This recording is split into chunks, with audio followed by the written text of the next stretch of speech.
Hello guys. आज हम देखेंगे माइक्रोसॉफ्ट एक्सेल में वी लुकअप फार्मूला कैसे काम करता है। वी लुकअप की फुल फॉर्म होती है vertical lookup. V lookup formula हमेशा लेफ्ट से राइट काम करता है। अगर राइट से लेफ्ट कोई वैल्यू लुकअप करनी हो तो उसके लिए इंडेक्स मैच या एच लुकअप का यूज होता है। जहां पर कुछ एम्प्लॉयज का सैंपल डाटा दिया हुआ है, जैसे employee ID, employee name, department, designation and salary. अब हम माइक्रोसॉफ्ट एक्सेल में VLOOKUP फार्मूला का प्रैक्टिकल करके देखेंगे। हम एम्प्लॉय नेम और सैलरी के कॉलम में VLOOKUP फार्मूला इंप्लीमेंट करेंगे। माइक्रोसॉफ्ट एक्सेल में जब भी कोई फार्मूला स्टार्ट होता है तो इक्वल टू से होता है। Equal to VLOOKUP bracket open, जहां पर VLOOKUP फार्मूला का सिंटैक्स आ गया। ये लुकअप वैल्यू, टेबल एरे और index column number. Lookup value generally unique ID होती है, जैसे employee ID, student ID, student row number. क्योंकि नेम तो कई लोगों का कॉमन भी हो सकता है, जैसे पूजा जादव, ये कई लोगों का हो सकता है। रोहित कुमार, अर्जुन पटेल भी कई लोगों का सेम हो सकता है, बट आईडी डिफरेंट होती है। इसलिए हम एम्प्लॉय आईडी को लुकअप वैल्यू ज्यूम करेंगे। हम एम्प्लॉय आईडी को ज्यूम करके जे सिलेक्ट कर लेते हैं। उसके बाद कोमा, उसके बाद टेबल एरे। टेबल एरे के लिए हम कंप्लीट टेबल को सिलेक्ट कर लेते हैं, जहां पर हमने टेबल रेंज दे दी। उसके बाद फिर कोमा, कोमा के बाद कॉलम नंबर। अब हमने देखना है एम्प्लॉय नेम लुकअप वैल्यू के रेफरेंस में कौन से कॉलम नंबर में है।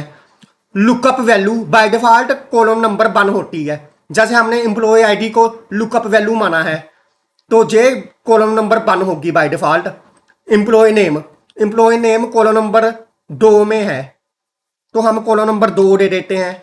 उसके बाद कोमा, कोमा के बाद ट्रू या फॉल्स में से एक सिलेक्ट करना है। ट्रू होता है अप्रोक्सीमेशन मैच के लिए, फॉल्स होता है एग्जैक्ट मैच के लिए। हमें एग्जैक्ट मैच चाहिए, इसलिए हम फॉल्स लिखेंगे। फॉल्स के बाद ब्रैकेट क्लोज और इंटर प्रेस करेंगे। एम्प्लॉय आईडी 103 के क्रॉसपोर्डिंग जो भी एम्प्लॉय नेम था वो अमित वर्मा आ गया, जहां पर शो हो गया। अब हम अगर एम्प्लॉय आईडी चेंज कर देंगे, एम्प्लॉय 104 और इंटर प्रेस करेंगे तो उसके क्रॉसपोर्डिंग जो भी होगा वो शो हो जाएगा। एम्प्लॉय आईडी 104 के क्रॉसपोर्डिंग नेहा गुप्ता था, वो नेहा गुप्ता जहां पर शो हो गया एम्प्लॉय नेम में।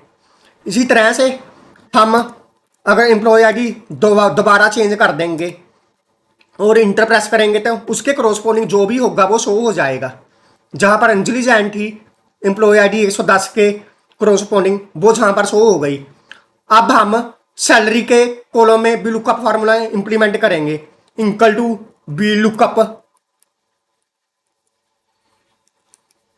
ब्रैकेट ओपन, लुकअप वैल्यू को हम सिलेक्ट करेंगे। उसके बाद कोमा, कोमा के बाद हम टेबल रेंज को सिलेक्ट करेंगे, कंप्लीट टेबल को सिलेक्ट करेंगे टेबल एरे में। कोमा, अब हम कॉलम नंबर देखेंगे, सैलरी का कॉलम नंबर कौन सा है। Employee ID column number 1, employee name column number 2, department column number 3, designation 4, salary column number 5। तो हम 5 लिखेंगे। उसके बाद कोमा, एग्जैक्ट मैच के लिए हम फॉल्स लिखेंगे।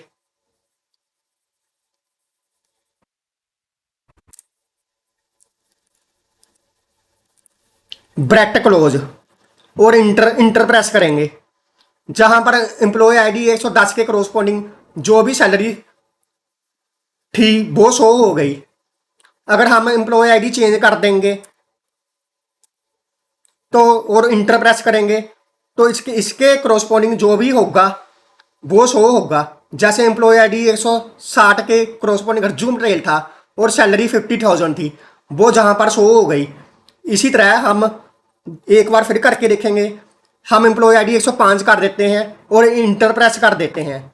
जहां पर एम्प्लॉय आईडी 105 के क्रॉसपोर्डिंग एम्प्लॉय नेम करण मेहता था वो शो हो गया और सैलरी 38,000 थी, वो शो हो गई।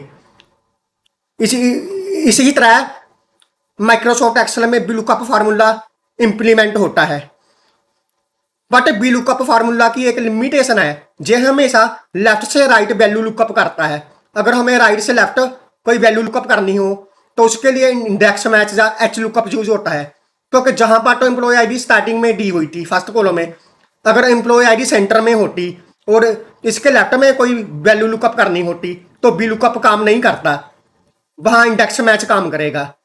नेक्स्ट वीडियो में हम इंडेक्स मैच फार्मूला इंप्लीमेंट करके देखेंगे सेम टेबल पर। अगर आपको ये वीडियो अच्छा लगा हो तो लाइक करें और चैनल को सब्सक्राइब कर लें।